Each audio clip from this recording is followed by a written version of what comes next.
7 tips belajar lebih efektif dan efisien. Meraih prestasi belajar memuaskan memang tidak mudah. Namun bukan berarti sudah tertutup kemungkinan untuk mewujudkannya. Banyak strategi dan cara dapat ditempuh untuk mewujudkan keinginan itu. Salah satunya adalah menerapkan cara belajar efektif dan efisien. Kemudian dilengkapi dengan bagaimana strategi atau tips agar belajar menjadi lebih efektif dan efisien. Apa itu efektif dan efisien? Efektif dapat diartikan berhasil guna, ampuh, atau manjur dalam mencapai suatu tujuan. Sedangkan efisien berarti tepat guna dalam mencapai tujuan. Belajar efektif dan efisien berarti cara belajar yang berhasil guna dan tepat guna dalam mewujudkan tujuan belajar. Dengan menguasai cara belajar yang efektif dan efisien, berarti Anda memiliki peluang besar untuk mencapai prestasi belajar secara optimal.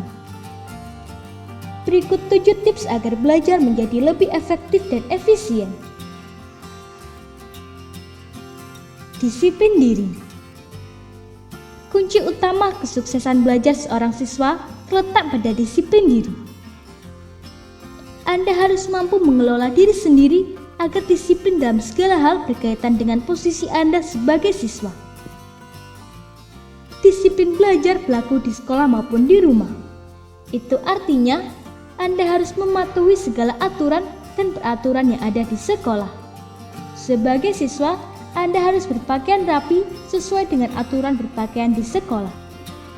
Kalau Anda melanggar aturan itu, Anda kemungkinannya mendapat sanksi dari guru. Itu akan menyita waktu Anda yang semestinya untuk belajar. Anda diharuskan mengerjakan semua tugas belajar yang diberikan guru.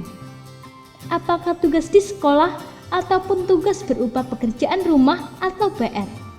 Selain itu, berkaitan dengan disiplin diri, tentunya yang lebih penting adalah disiplin dalam mengikuti proses belajar sesuai jadwal. Jangan Anda sampai telat datang ke sekolah atau telat masuk ke ruang kelas. Jangan bolos belajar atau permisi tiap sebentar meninggalkan kelas. Intinya adalah Anda tidak membuat perilaku menyimpang selama belajar. Itu disiplin di sekolah.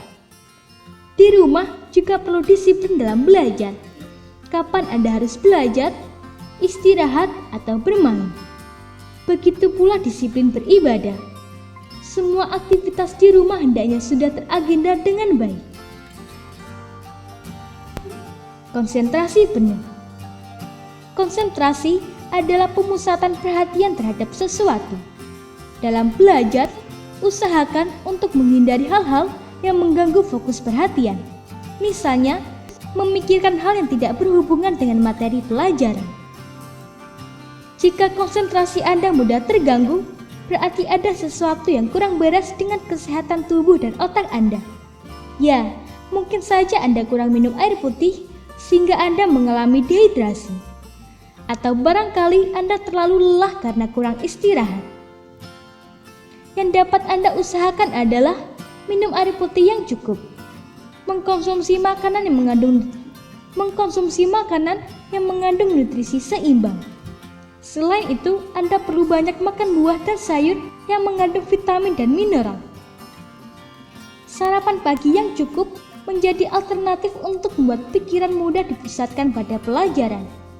Anda mempunyai energi kimia tubuh yang cukup sehingga mengurangi kelesuan dan ngantuk dalam belajar. Dengan menciptakan kondisi otak yang sehat dan bugar, Anda akan dapat memusatkan perhatian pada pelajaran yang sedang dipelajari. Motivasi yang tinggi. Motivasi adalah semangat dan kemauan. Agar berprestasi belajar, Anda harus memiliki motivasi yang tinggi terhadap belajar. Mengapa? Motivasi ini akan selalu mendorong Anda untuk belajar. Jika ditemui kendala atau hambatan dalam belajar, maka Anda akan terdorong berjuang mati-matian untuk mengatasi persoalan tersebut. Oleh sebab itu, pelihara motivasi dari dalam diri Anda untuk meraih prestasi belajar yang tinggi. Dengan motivasi yang tinggi akan menghantarkan Anda untuk belajar lebih efektif dan efisien. Perlengkapan belajar. Perlengkapan belajar adalah semua benda atau materi yang dibutuhkan untuk keperluan belajar. Misalnya buku sumber belajar. Buku sumber terdiri dari buku pokok, buku penunjang, dan buku catatan pelajaran. Buku sumber belajar tidak hanya untuk dimiliki semata. Lebih dari itu, dibaca kapan saja dan di mana saja. Semakin banyak membaca, semakin banyak yang didapat. Dalam hal ini, tentulah ilmu pengetahuan dan wawasan penting dalam suatu disiplin ilmu. Buku sumber belajar yang tak kalah penting adalah buku catatan pelajaran. Berisi ringkasan materi pelajaran yang diberikan guru di sekolah.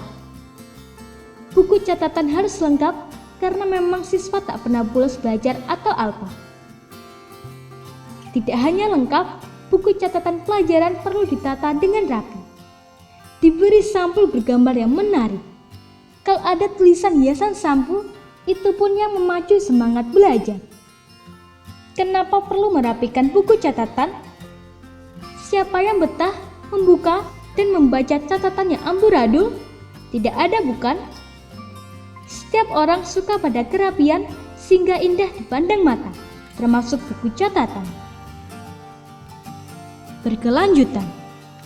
Belajar bukan hanya karena ada ulangan, atau belajar bukan hanya ketika ada tugas rumah atau pekerjaan rumah.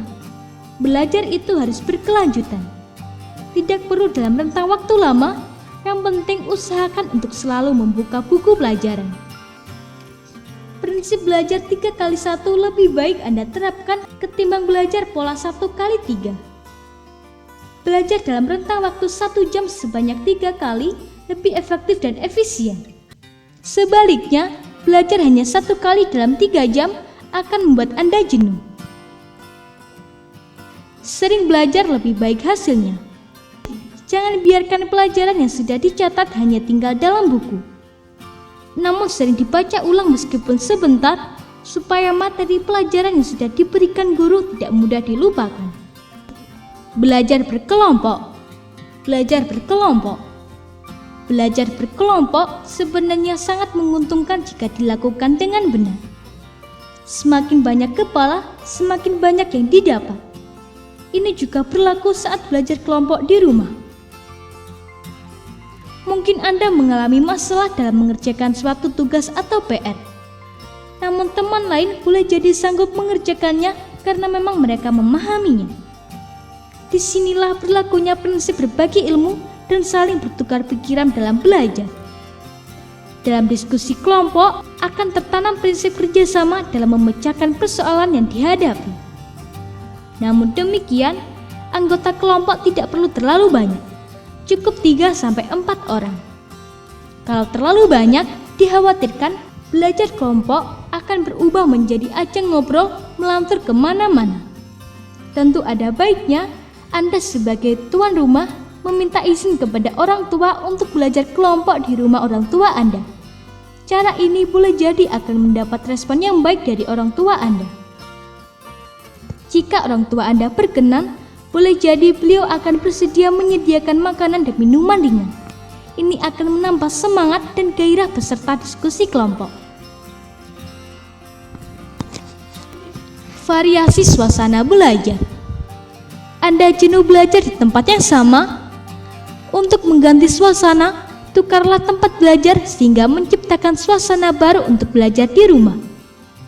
Suasana belajar yang menyenangkan akan membuat belajar menjadi efektif dan efisien. Materi pelajaran mudah dipahami dan diingat. Sekali-kali tak ada salahnya Anda belajar di ruang tamu, dapur, atau beranda rumah. Jika Anda siswa yang tak mudah buyar konsentrasinya, boleh jadi Anda putar musik ringan yang ada di mobile atau gadget lainnya. Tujuan tips belajar efektif dan efisien seperti uraian tersebut bersifat fleksibel.